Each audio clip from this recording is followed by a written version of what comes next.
Hello there, this is Tattoo Jared. In this episode, we're going to discuss say you found out your son or daughter is addicted to opiates.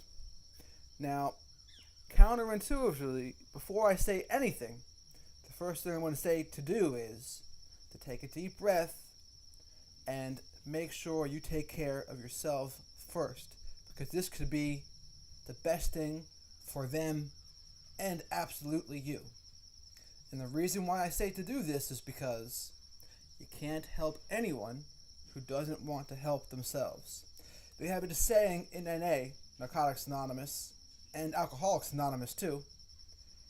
The only requirement for membership is a desire to stop drinking or using. And this will be very important for you to remember as a parent of someone who is on opiates, right? You gotta remember, take care of yourselves first. Live your own life. Make sure you take care of your own emotional, physical, spiritual needs. And when the person that you love who's addicted to opiates is ready, then they will continue on their journey of getting better. But it's extremely difficult unless they want to first. So don't drive yourselves insane trying to help them when they do not want to even help themselves. All you can do is establish and keep good boundaries for yourselves so they don't bring you down with them, because this could be a really difficult and long road. Now, my qualifications to talk about this are I've been addicted to heroin, Oxycontin, Percocets, Suboxone, and Methadone, so I know all about the schools of opiates and their withdrawal effects and the MIT category, which is Suboxone and Methadone.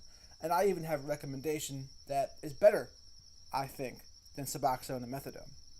So, the reason why someone may even want to be on Suboxone or Methadone is because they can't stay clean, right? They don't have the ability to refrain from their drug of choice, their opiate, heroin, or Oxycontin.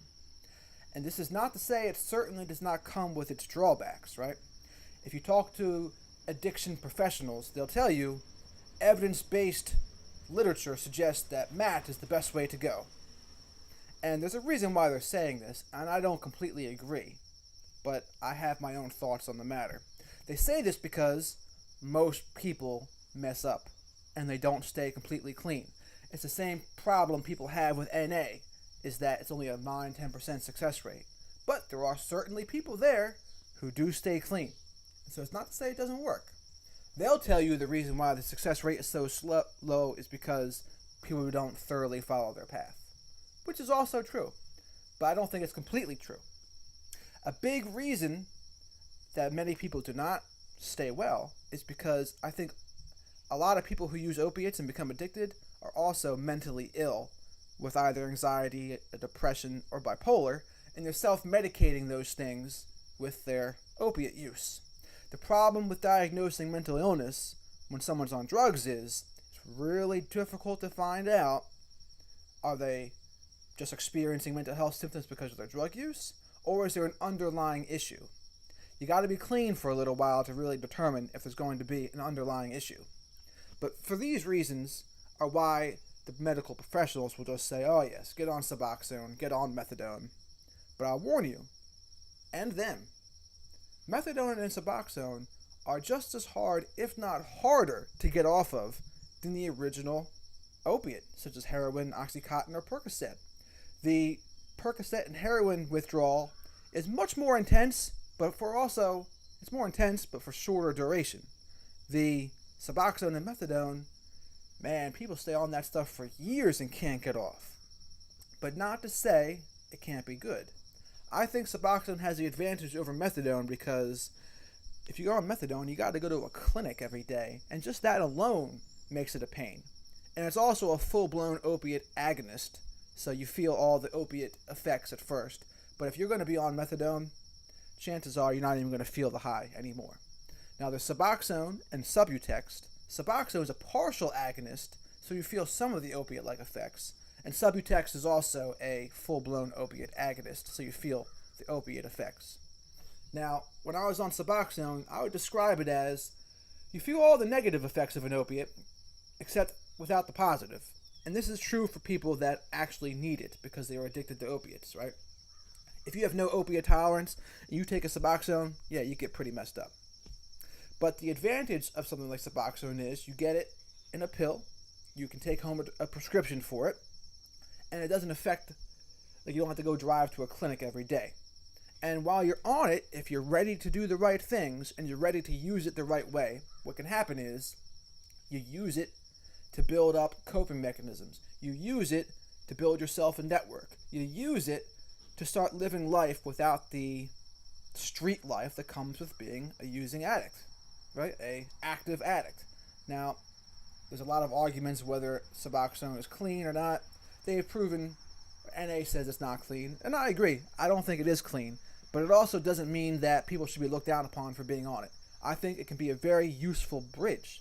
For me, it was exactly that, because I am someone that, unlike some of the people at NA, I found out I was mentally ill, and I was medicating my mental illnesses with drug use, right?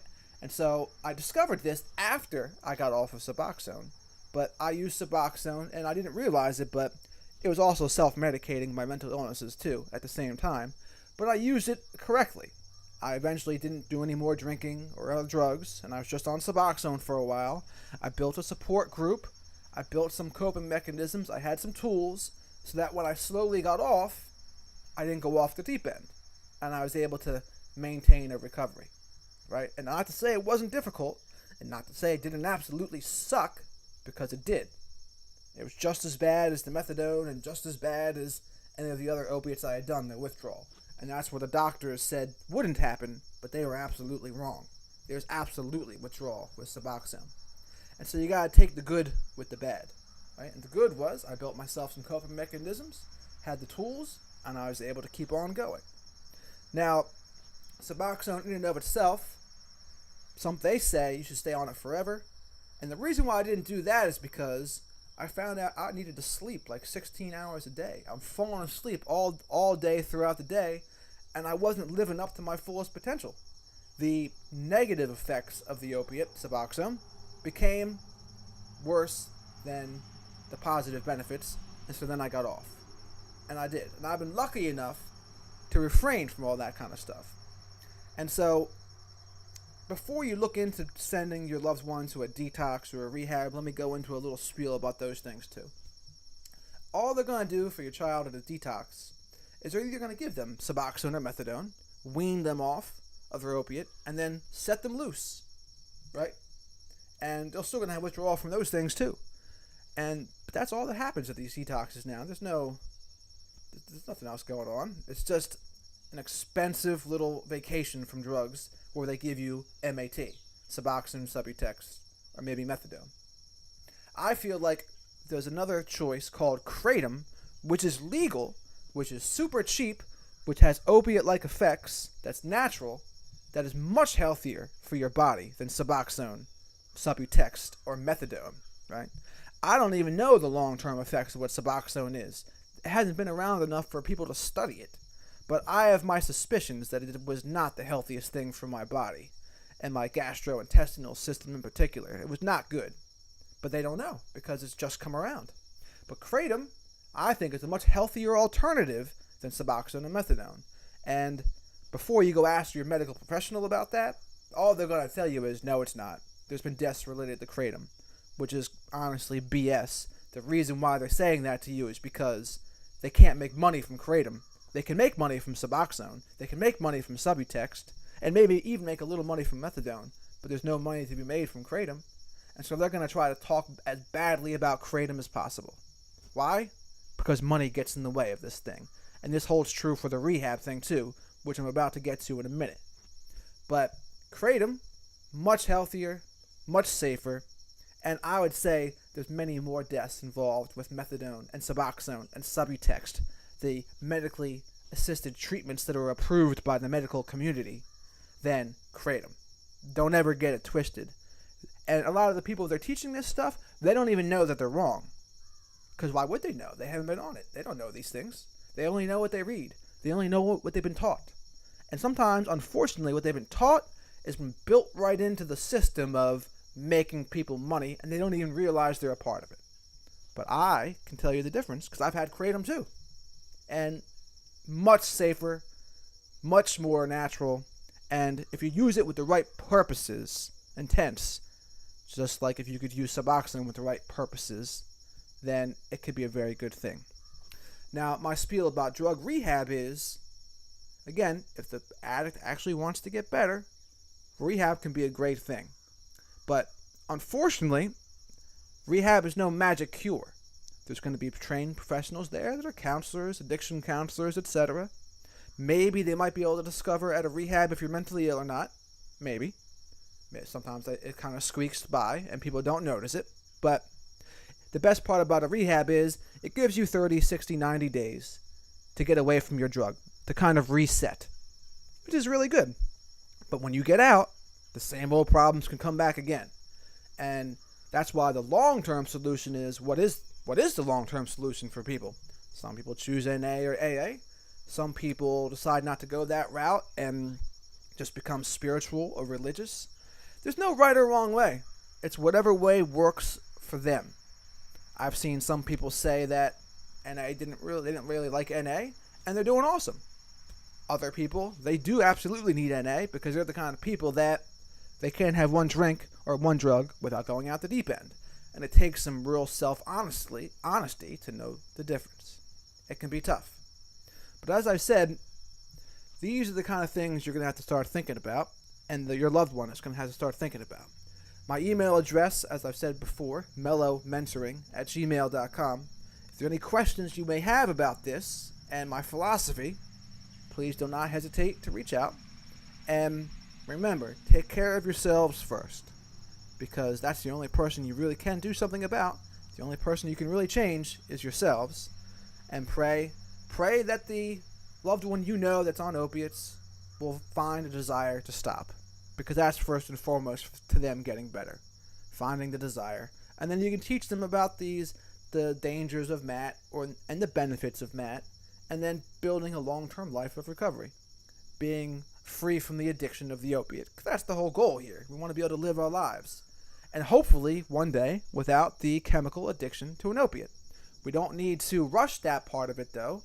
It doesn't need to be first right away if we're going to be going off to do dope every day, because as many of you know, guess what? People are dying from just doing dope once, ODing left and right. So it's really playing Russian roulette more so than ever right now. So again, take care of yourselves. There's many options here. Do your own research as well. And I wish I could tell you trust your doctors completely, but I don't think you can, because money's been too much of an influencing corruptor here, and you're better off going to people who have experience dealing with what you're dealing with. They're the ones who are going to steer you in the right direction. So it's not just me that can steer you, but many other people who have been down that road themselves. They can steer you right. But anyway, that's all I have in this episode. It's a very important subject right now. It's been going over. It's kind of happening over and over again. People dying. It's an epidemic. These are my suggestions about it. And hopefully, people are able to get help and stop using one day at a time. Thank you.